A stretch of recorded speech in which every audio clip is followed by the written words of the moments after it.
This is Logan with San Angelo City Square, and today we are playing tiny golf at the Bosque.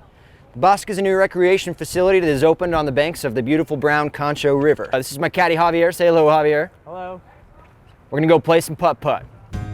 The Bosque is located on 330 South Irving Street and is open Friday from 2 p.m. to 8 p.m., Saturday 11 a.m. to 8 p.m., and Sunday from 1 p.m. to 6 p.m. Yeah, flap it! Amenities include putt-putt, paddle boats, sand volleyball, chess, concessions, washer pits, and picnic areas. It is conveniently located near Kids Kingdom, the downtown skate park, and many of the downtown shops. We've got a 14-degree incline, 7-degree upcline, 4-degree west drift on the left quadrant. Call this one the hurricane shot. That did not work.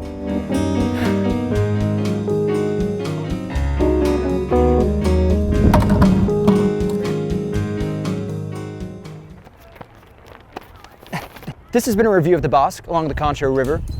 For any more information about times, prices, etc., visit the City of San Angelo website.